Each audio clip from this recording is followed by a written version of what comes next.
In the secret world, of course you choose between one of three secret societies when you start the game. You choose either Templars, Illuminati or Dragon.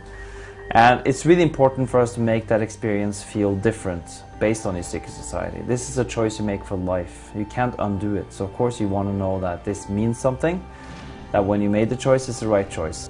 Starting out, the experience in the beginning of the game is very different. When you get indoctrinated into the Templars, that is a very different experience from being sort of, turned into an Illuminati.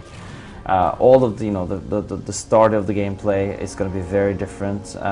All the way up to sort of going into the adventure zones and starting to play, in Solomon Island, for example. That's when the storylines converge and become similar, because these guys, they are divided in pursuit of power, but they stand united against darkness. So whenever you're out there in the world fighting darkness, you can team up with other players. If you're Templars, you can team up with Illuminati or Dragon, and of course then the stories have to match up in a way. But the reasons you're sent to these places is very different. And there's something also that makes it very different, is that when you finish a mission in the secret world, any mission, you send a report. When you send that report, you send it to your faction, and then the faction will send you a reward back. And the message you get and the reason you get for doing what you're doing is very different from each faction. So everything is flavored to the different factions. And like I said, every time you sort of go back to your hub, the storylines go like this again, and they become different, and the experience changes quite a lot. In addition, you have ranking missions, which are very unique, completely different per each faction. And you have different abilities that you can get access to, some abilities. You have some different gear you can get access to, different clothing, different costumes for different uniforms of PvP. So there's a lot of different flavor, a lot of different variety there.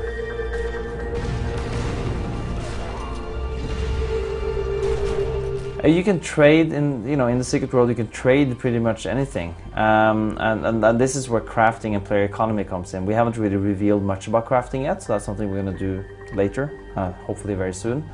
But you will be able to spend a lot of time crafting, creating really cool items, valuable items that you can then sell or trade to other players. And of course, a lot of the stuff you find when you're out playing, the rewards you get or the loot you get, is oftentimes stuff you can trade. Of course, there are certain items that are, no trade, they're locked to your character, but we want to give people the option to swap things and to interact with other players. The secret world supports playing solo. I mean, it's most of the story content in the game. You can go in there, you can play alongside other players, but you can do it at your own pace or, by yourself. But of course, there's always a great incentive to teaming up, because it's faster, it's more fun, get more out of it.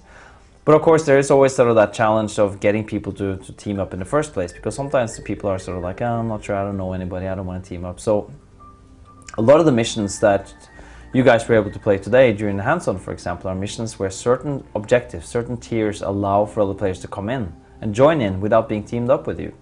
For example, there's Elm Street Blues, where there's an assault on the sheriff's office, and when that assault happens, the siren goes off, and it goes off for maybe 10-15 seconds before the assault begins. Anybody who's around can go like, oh, I know what that means. That means there's an assault on the sheriff's office. I'm gonna go join. So, by doing that, they're not really teaming up with you, but they're playing together with you.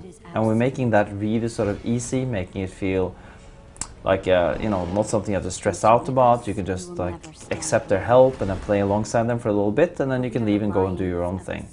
I mean, the Secret World is an MMORPG.